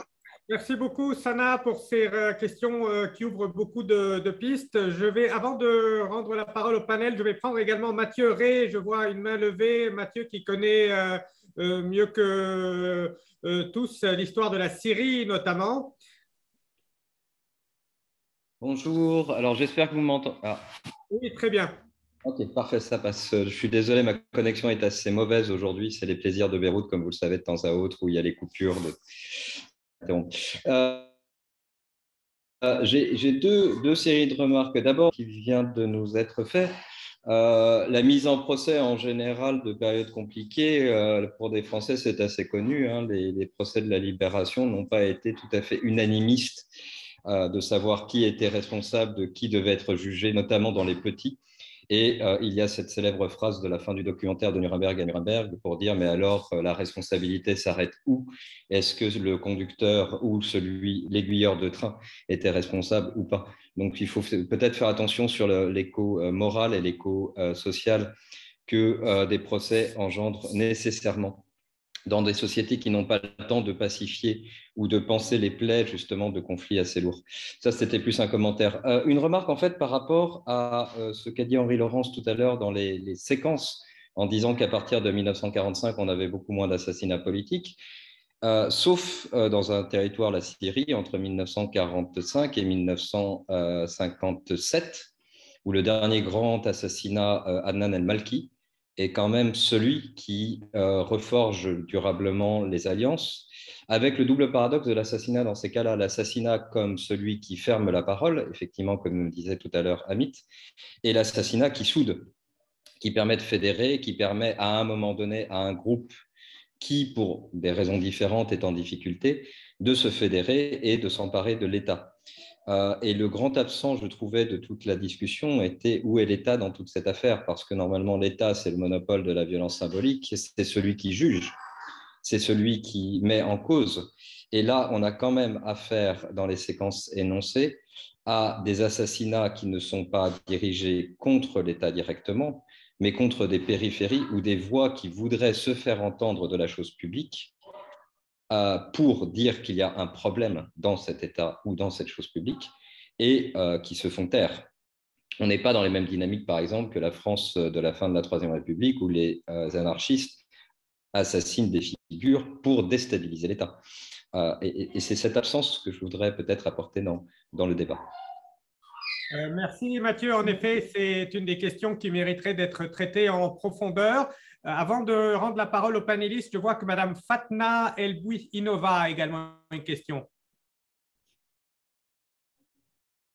Vous êtes sur mute, Madame. Il faudrait activer le micro. C'est bon, vous m'entendez? Je salue tout le monde et je salue Monica. Je sais que cet assassinat nous affecte tous, nous qui avons connu Lokman, mais nous, dans le monde arabe, je sais que c'est une pratique qui a déjà été courante. Au Maroc, on a connu l'assassinat de Mehdi Ben Barka.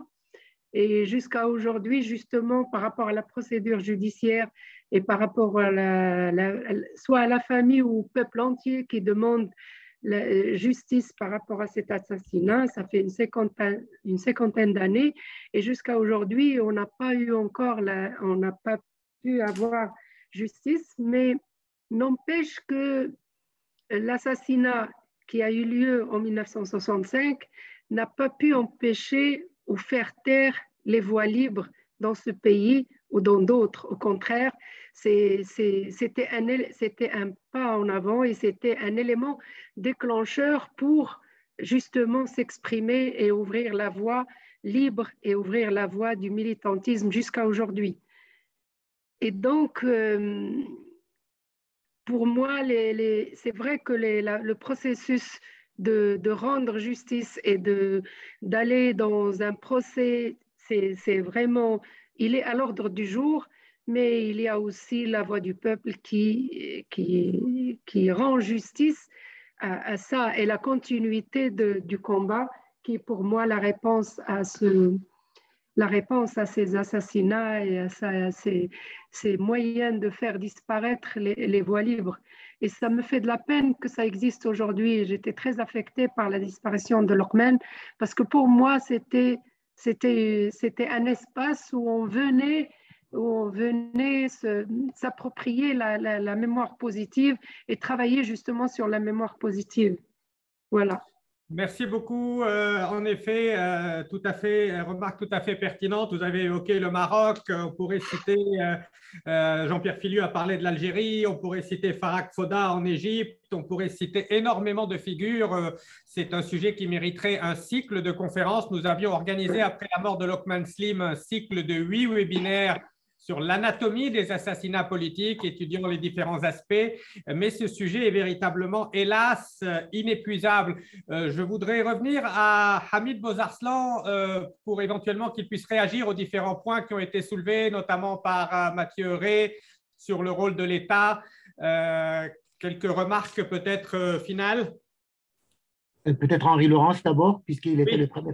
Il est encore là? Henri Laurence, il est là encore, oui. Ah. Enfin, je suppose. Voilà, j'arrive, seconde. Ah, je prendrai la parole après. Voilà. Donc, qu'est-ce que je dois dire? Sur quel sujet exactement? Je ne sais pas si tu as entendu la remarque de Mathieu Rey. Sur le rôle de l'État? Oui, voilà. c'est un peu en quelque sorte, comment dire, supposer que le problème est réglé. Si l'État avait le monopole de la violence au Proche-Orient, ben, il n'y aurait pas de problème que nous connaissons. Il est en quelque sorte en creux. Mais en même temps, on a bien vu que l'État, au moins chez lui comme chez les autres, organise des assassinats politiques. Le régime syrien, le régime égyptien de Nasser, en tout cas, puisqu'on prend des cas qui ont été cités, ont organisé des assassinats. Ce n'est pas le monopole de la violence politique, c'est un acteur comme les autres qui pratique l'assassinat. Et donc, en quelque sorte, comment dire, s'il avait le monopole de la violence politique, on serait peut-être en Europe, et encore, mais en tout cas, on ne serait plus au Proche-Orient, si j'ose dire. Voilà, c'est un peu le point de réponse.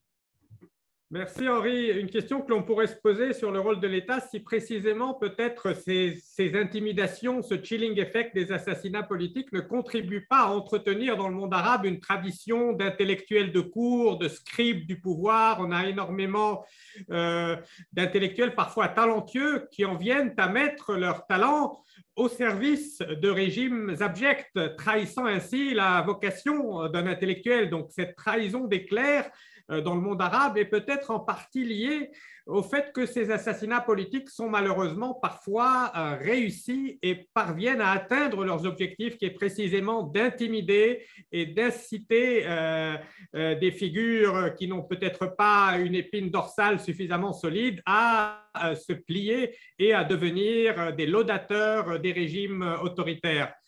Hamid, je crois que tu es le mieux placé d'entre nous pour donner une conclusion à ce débat.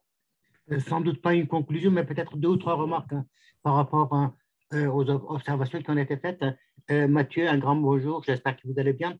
Donc, votre question est tout à fait pertinente, mais je pense qu'on doit aussi poser la question de l'État, peut-être dans une perspective de sociologie historique. On cite souvent effectivement Weber qui dit l'État est la monopolisation réussie et légitime des instruments de coercition. Mais à vrai dire, quand on lit en détail Weber, Weber dit initialement l'État est une mafia, un groupe armé que par la force se saisit des ressources fiscales et des ressources de la violence d'une communauté. Et ce n'est qu'en s'institutionnalisant par la suite. Ça veut dire qu'en étant obligé de se doter des règles et des rituels, que l'État se civilise et l'État devient le monopole. Ce qu'on observe aujourd'hui au Moyen-Orient d'une manière générale, et depuis très longtemps, mais aussi ailleurs, c'est que l'État peut rétropédaler en quelque sorte, de l'instituer et de civiliser, redevenir une force prédatrice, redevenir une milice qui partage son espace avec d'autres milices. N'oublions pas qu'en 2012-2013, il y avait jusqu'à 1300 milices en Syrie et que l'État syrien n'était qu'une milice. Et aujourd'hui, je dirais que l'État syrien est beaucoup plus un para-État, l'armée syrienne est beaucoup plus une force paramilitaire qu'un État en tant que tel. Cela est aussi le cas de pas mal d'autres pays. L'Iran, la République iranienne a été constituée comme un para-État. Khomeini mettait en place des organes officiels, mais en même temps mettait en place également des organes qui contournaient l'État officiel. Les pastarans ont été formés comme une force paramilitaire. Et je pense qu'il faudrait vraiment avoir à l'esprit que lorsqu'on parle de l'État, on ne parle pas de la forme, disons, extrême dont parlait Weber, quoique Weber lui-même, après la Première Guerre mondiale, se doutait effectivement un peu de son profondeur. Donc voilà, je crois que le risque qu'aujourd'hui on a au Moyen-Orient, c'est que l'État cesse d'exister, l'État redevient, rétropédale en quelque sorte, redevient une sorte de force prédatrice. Et de l'autre côté, on a aussi une étatisation des milices. Est-ce qu'on peut dire que le Hezbollah n'exerce pas des prérogatives normalement qui exercent un État? Donc voilà, je crois qu'effectivement, de ce point de vue-là, on a besoin d'une perspective de sociologie historique. La question de la responsabilité que Sana a posée me paraît absolument centrale. C'est une question aussi universelle.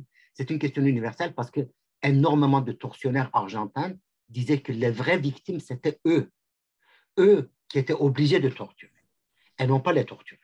Et donc là, on a effectivement quelque chose d'assez malsain. Je n'ai aucune formation en philosophie, mais je dirais que de Aristote à Hannah Arendt, en passant par Kant, on pose la question de la liberté et de la responsabilité. On ne peut pas agir, la liberté ne peut pas exister si en contrepartie, il n'y a pas de responsabilité. Or, Abdullah Laroui l'avait souligné déjà il y a 50 ans, au Moyen-Orient, on agit, on est acteur quand on agit, on est totalement libre dans l'action, on peut détruire un empire, on peut déclencher une guerre, des guerres civiles, des guerres qui font, la guerre civile libanaise a fait quand même 180 000 morts. Donc, on est libre dans l'action, mais on n'accepte pas la responsabilité. La responsabilité incombe soit à l'histoire, la mission historique, soit à la raison créatrice, le créateur, soit au puits des destins.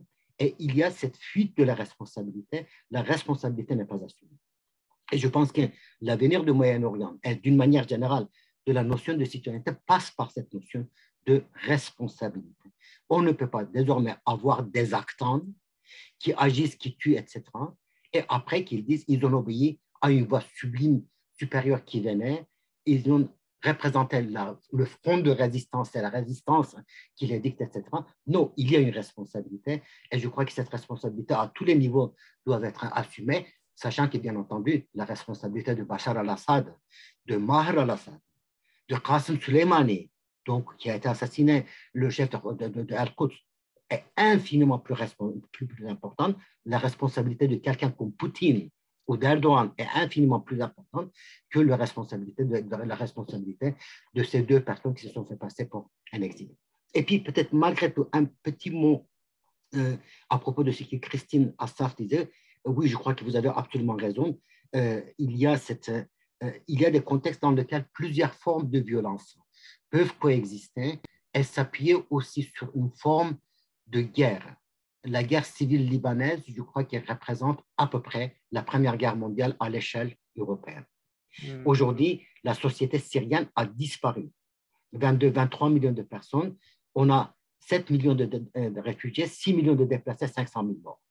Donc, quand vous avez effectivement des chiffres comme ça, vous ne pouvez pas dire après que je vais pouvoir effectivement penser la politique, le politique, comme le lieu de rencontre, comme une activité finalement très noble, très civilisée. Je crois qu'effectivement, il y a cette continuité entre les formes de violence. Je crois qu'effectivement, Marwan, vous avez absolument raison, le droit de tuer l'opposant ou de l'intellectuel ailleurs, c'est un droit de souveraineté, ça veut dire qu'effectivement, une clique assume sa souveraineté ailleurs, mais il y a quand même ces formes de continuité. Et d'ailleurs, quand on regarde les années 20 et 30 en Europe, voilà, on ne peut absolument pas comprendre ces années-là, mais Henri là, aura beaucoup plus de choses que moi à ajouter. On ne peut absolument pas comprendre ni les forces paramilitaires, ni les assassinats, ni les dynamiques miliciennes nazies, etc., sans prendre en considération l'héritage de la Première Guerre mondiale. Merci beaucoup, Hamid. Tu as soulevé un point très important qui est analysé depuis quelques années par les spécialistes du terrorisme, notamment un ami qui est aussi, qu'Henri Laurence connaît bien, c'est Mohamed Mahmoud Ould Mohamedou de l'Institut des hautes études internationales et du développement à Genève, qui a écrit sur la façon dont les États se transforment en milices, en référence au régime d'Assad des années 2010, et la façon dont certaines milices tentent à devenir beaucoup plus puissantes que les États. Un message dans le chat qui m'émeut particulièrement parce que c'est un hommage de Walid Kassir, notre collègue à la faculté de droit et des sciences politiques, le frère de Samir Kassir, assassiné le 2 juin 2005. Un hommage à la famille de Lokman Slim. On a l'impression que ce cycle infernal est de plus en plus difficile à briser, mais le fait de voir cette solidarité entre nous nous donne un peu d'espoir. Et il y avait beaucoup de points communs entre Samir Kassir et Lokman Slim, tous les deux des esprits libres, tous les deux de grands intellectuels. Et on disait au début qu'on s'était un peu habitué aux assassinats politiques, mais ces deux-là nous ont fait particulièrement mal parce que parmi les leaders qui ont été assassinés, on peut dire que certains ont vécu par le glaive, ont ensuite péri par le glaive, Mais dans le cas de Samir Kassir et de Lokman Slim et de beaucoup d'autres, bien sûr, ils ont lutté uniquement avec leur plume, avec leur esprit, avec leurs livres, ce qui rend leur assassinat beaucoup plus douloureux que l'assassinat de figures politiques ayant participé à des opérations armées ou à des guerres. Donc, merci Walid d'avoir été avec nous et Samir est toujours présent dans nos mémoires à l'Institut des sciences politiques. Monica, est-ce que tu souhaiterais dire un mot de conclusion? Pas vraiment de conclusion, mais j'aimerais remercier vous tous et aussi à tous les participants. J'étais extrêmement touchée, mais je crois aussi cette discussion a ouvert beaucoup de points sur lesquels vraiment il faut revenir dans l'avenir. Et je pense, et j'espère, on pourrait vraiment réfléchir sur toute une série de webinaires pour ouvrir vraiment cette discussion qui est assez complexe, mais aussi très nécessaire. Bon, elle a quitté maintenant, mais j'étais aussi très contente que Philu et Jean-Pierre, elle a parlé de l'Algérie qui a connu cette vague. Merci pour ta remarque. Sur le Maroc et Fatna, et vraiment merci beaucoup. Merci à vous tous. Je vois également un message d'Elisabeth Kassab. Merci d'avoir été avec nous. Donc, nous continuerons ce combat et nous sommes très heureux de poursuivre ce partenariat avec la Fondation Lokman Slim. Il y a énormément de publications qui devraient avoir lieu sur ce sujet car véritablement, ce n'est qu'en mettant fin à cette culture de l'impunité qu'on pourra édifier le Liban et le monde arabe de demain. Merci à tous d'avoir été avec nous aujourd'hui et à très bientôt. Au revoir. Bye bye. Bye.